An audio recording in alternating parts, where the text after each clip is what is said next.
안녕하십니까. 환절기라 날씨가 오락가락하는데 건강 잘 챙기시길 바라시며 제가 오늘 주제를 사례를 통해서 본 이대 질환이라는 주제를 가지고 우리 시청자님께 정보를 좀 전해드리려고 합니다. 이제 이 사례라는 것은 실제로 제가 상담해가지고 지급했던 사례들, 이 사례를 통해서 좀 도움이 됐으면 하는 마음으로 오늘 내용을 전해드리도록 하겠습니다. 먼저 우리가 보험을 준비하시기 전에는 늘 봐왔던 것들이 있습니다. 왜냐? 이 사망 요인이 굉장히 중요하거든요. 이 사망 요인에 맞춰서 많은 질병들이 발생이 되니까 이 많이 발생되고 많이 사망하게 되는 질병들에 대해서 조금 더 보험으로 보장을 준비하시는 게 훨씬 더 유리하고 좋은 보험을 만드는 방법이 아닐까라고 생각되어집니다. 많이들 아실 수 있을 겁니다. 부동의 1위는 암이라는 질병이죠. 암이라는 질병, 이 질병이 가장 많은 사망 요인을 차지하고 있습니다. 그리고 두 번째, 세 번째가 오늘 제가 전해드릴 내용인데 뇌혈관과 심장 쪽 질환에 의해서 발병과 동시에 수술하고 하면서 사망이 발생이 되더라. 그 다음부터는 뭐 자살, 당뇨, 폐렴, 뭐 만성화 기도 질환, 여기 보시면은 교통사고도 있고 혈압성 질환도 있습니다. 이 10가지가 있는데 사실은 이 10가지들 중에 오늘은 제가 이 두 번째, 세 번째 이 뇌혈관과 심장 쪽 질환에 대해서 자세하게 안내를 드리도록 하겠습니다. 보시면은 옆에 통계를 보시게 되시더라도 뇌혈관이나 심장 쪽 질환은 연도에 따라서 차이는 있을 수 있는데 2위와 3위가 바뀌긴 하는데 어찌되었건 간에 두 번째, 세 번째 정말로 많이 발생되고 중요한 질병이죠. 근데 이런 질병들에 대해서 보장을 좀 더 준비 잘 하시면은 내가 어느 정도 보상을 받을 수 있는데 보험을 잘 꾸미시고 오랫동안 유지했지만 내가 잘못 들어져 있을 때에는 이런 것들에 대해서 질병의 혜택을 못 보는 경우가 있습니다. 그리고 또 하나의 통계를 보시게 되면은요, 뇌졸중이나 심뇌혈관 질환 이런 것들이 보시면은 단일 질환으로 사망률이 1위입니다. 조금 전에 보여드린 거는 암이라는 전체적인 통계를 본 건데 단일 질환, 뇌졸중이라는 질병이 대한민국 전체 사망의 1위를 차지한다는 거죠. 두 번째, 그리고 또 단일 질환으로 사망 원인 1위가 심뇌혈관 질환이라는 거죠. 그만큼 저희들이 많이 발생되고 나이가 먹어갈수록 저희들이 걱정하는 질환들 중에 하나입니다. 17만여 가지 질병들 중에 90%가 혈관 질환이라는 것도 굉장히 의외의 굉장히 좀 쇼킹한 결과가 나오는 것 같습니다. 그렇기 때문에 이 심뇌혈관 질환에 대해서 보험을 준비하실 때 정말 잘 준비하셔야지 실질적으로 도움이 되실 거라고 생각되어집니다. 자, 이제 본격적으로 제가 실제로 상담하고 했던 사례를 통해서 우리 시청자님들이 좀 더 도움을 받았으면 하는 마음으로 전해드리도록 하겠습니다. 자, 사례입니다. 이분은 74년생의 남성 고객이고요. 기존의 생명보험사의 상품을 18년도에 종신보험을 가입했습니다. 그리고 19년도에 부부가 같이 상담을 제가 진행했던 사례이고요. 19년도 4월에 제가 제안드렸던 플랜으로 권유했던 플랜으로 고객님이나 아내분께서 같이 선택하셔가지고 가입을 하셨던 분이죠.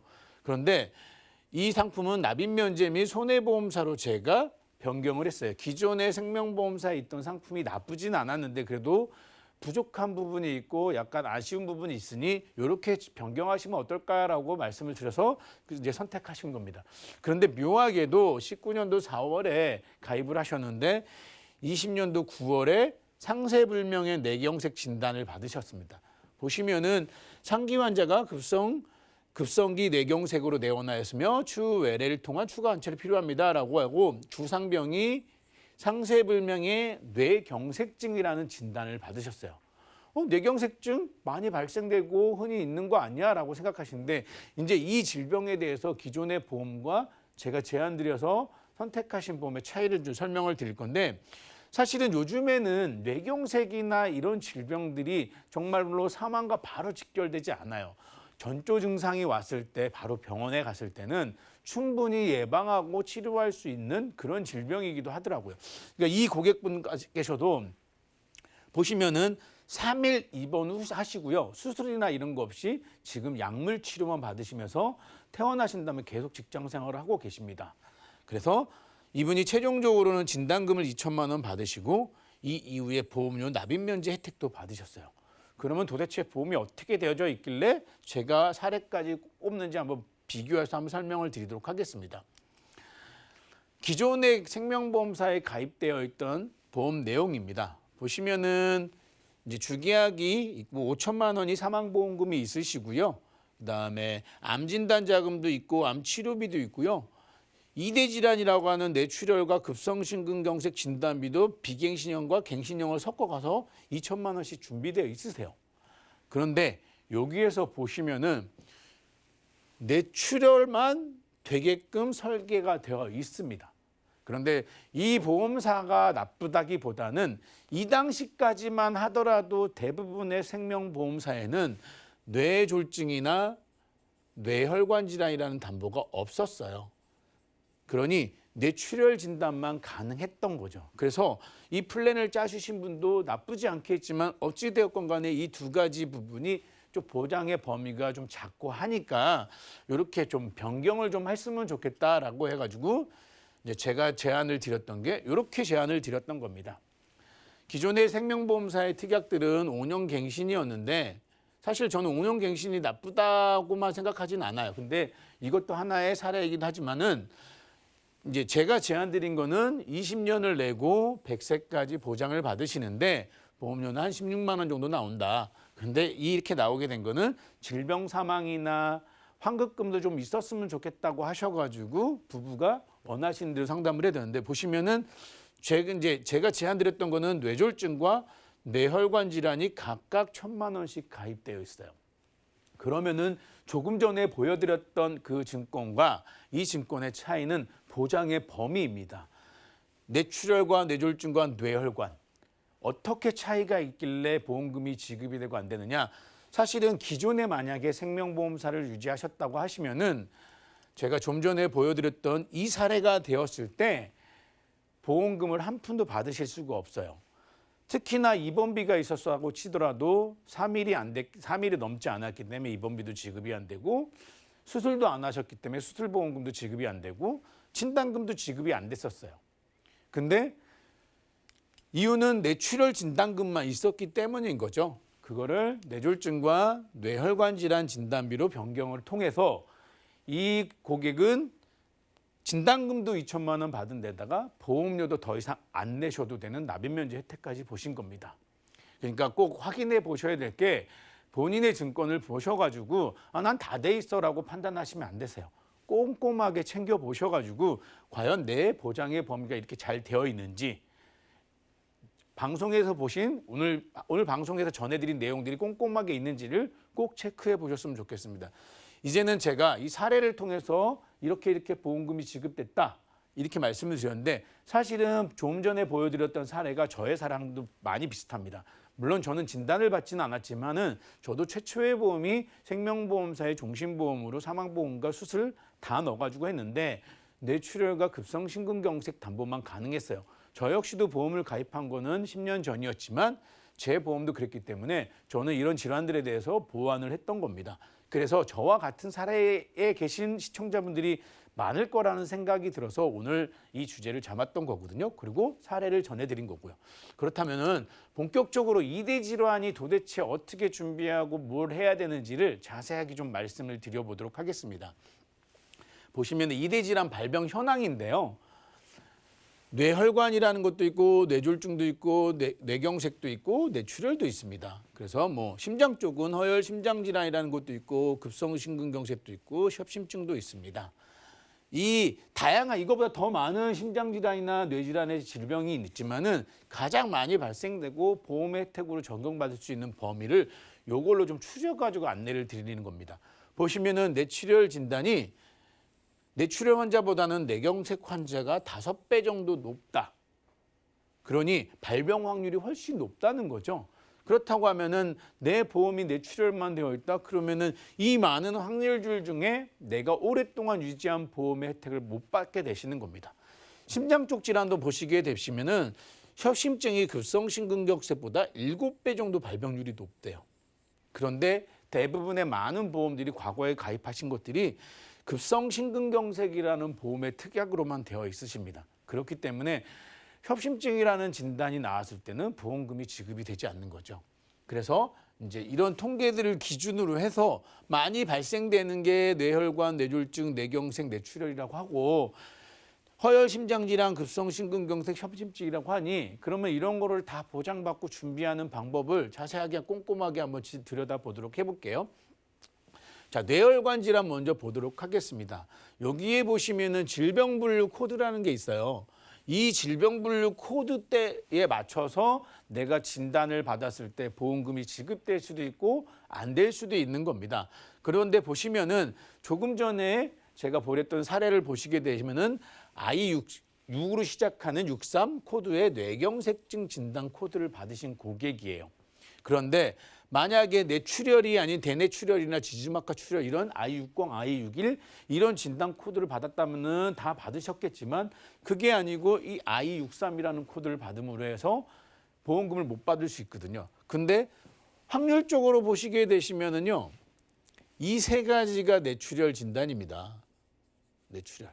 근데 한 10% 정도밖에 발생이 안 돼요. 그런데 뇌경색증은 거의 50% 가까이 육박하고요. 뇌졸중이라는 거는 이 전부 다를 포함하는 거니까 거의 60% 정도가 뇌졸중에 해당이 되는 거죠. 그 다음에 기타 질환들이 이제 40% 정도 차지하는 거기 때문에 보시면은 이 내용을 가장 주의 깊게 보시면 되실 것 같아요. 뇌혈관 질환이라는 담보는 뇌졸중도 포함하고 뇌출혈도 포함하는 겁니다. 그러니까 가장 그릇이 큰 거죠. 그 다음에 이 큰 그릇보다 작은 그릇이 뇌졸중이라는 그릇이에요. 이 뇌졸중이라는 그릇은 뇌경색과 뇌출혈을 포함하는 겁니다. 뇌출혈을 포함하기 때문에 뇌혈관 질환이라는 큰 그릇보다는 작지만 어찌되었건 간에 조금 더 큰 그릇으로 담을 수 있는 거죠. 그런데 여기에 보시면은 뇌출혈이라는 그릇은 가장 작아요.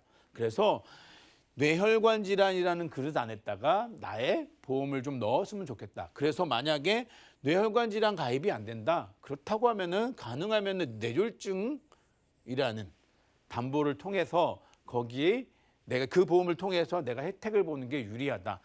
뇌졸중이라는 담보는 사실은 유병자가 되셨고 나이가 좀 있으셔서 가입 금액의 차이는 있지만 어느 정도 가입 가능하십니다. 그러니 굳이 뇌출혈이라는 담보를 선택하지 마시고요. 가능하면 뇌졸중 그거보다 좀 더 나았다고 하면은 뇌혈관 질환이라는 담보를 가져가시는 게 좋다. 다음은 심장 쪽 질환도 한번 봐보도록 하겠습니다. 허혈 심장 질환이라고 저희 이제 보험회사는 표현을 하는데요.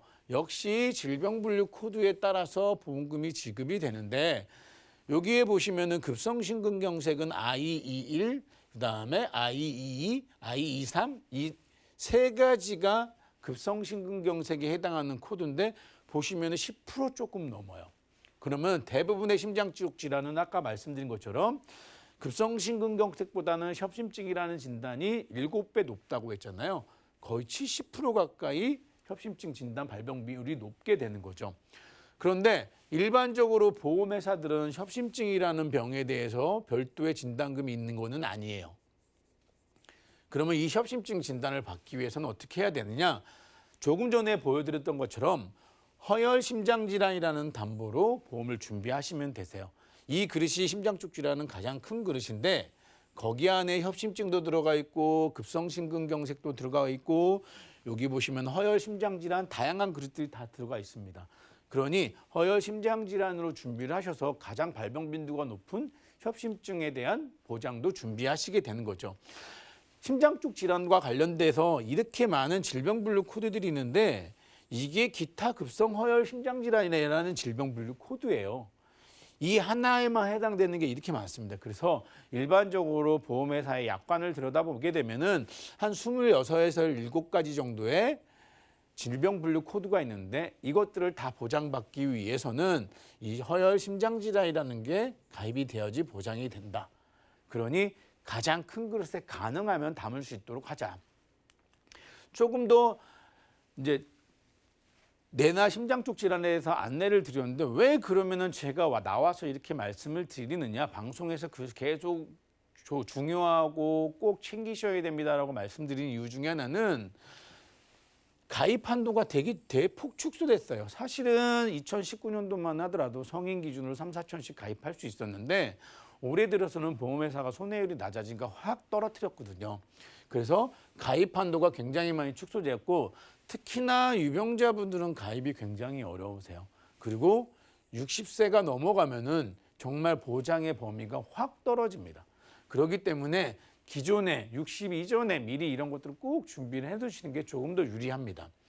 그래서 19년도 대비해서는 가입 한도가 현저히 감액되어 있는 거고 현재는 일부 회사가 60세까지 2천만 원까지 가입이 가능한데 이번 주까지는 가입을 받아준다고 하는 특별 이벤트 형식의 이제 행사를